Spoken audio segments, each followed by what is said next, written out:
নমস্কার বন্ধুরা, সবিতার হেসেলে সবাইকে স্বাগত জানিয়ে আজ বানাচ্ছি ফুলকপি দিয়ে ভেটকি মাছের তেল আর কাঁটা চচ্চড়ি। আসুন দেখে নেওয়া যাক। আমি সবার প্রথমে সর্ষের তেল কড়াই দিয়ে তার মধ্যে ভেজে নিচ্ছি ভেটকি মাছের কাঁটাগুলো আমি আলাদা করে ভাজলাম। এবার আমি এই তেলের মধ্যে দিয়ে দিলাম ভেটকি মাছের তেল অথবা চর্বিগুলো। ভেটকি মাছের চর্বিটা দেওয়ার পর অনেকটাই কিন্তু তেল বেরোবে, আলাদা করে এর মধ্যে আর তেল দিতে লাগবে না।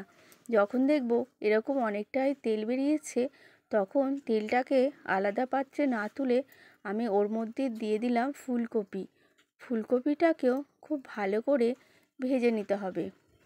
ভিডিওটি সম্পূর্ণ দেখার অনুরোধ রইল, আশা করি আপনাদের ভালো লাগবে।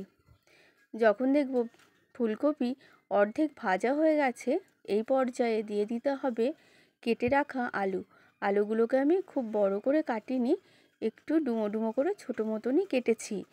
আলু আর ফুলকপি আর একবার ভালো করে ভেজে নিচ্ছি। তো বন্ধুরা, যখন আলু ফুলকপি ভাজা হয়ে যাবে, তারপর আমি দিয়ে দিচ্ছি আদা রসুন বাটা, পেঁয়াজ কাটা, টমেটো কাটা, দুটো কাঁচা লঙ্কা। তারপর দিচ্ছি স্বাদ মতো নুন, হলুদ গুঁড়ো, লঙ্কার গুঁড়ো, জিরে গুঁড়ো, ধনে গুঁড়ো, আর দিচ্ছি চিনি। স্বাদ মতো চিনি দিতে হবে অল্প করে, যে যেমন নুন ঝাল মিষ্টিটা নিজেদের মতো দিয়ে নেবেন।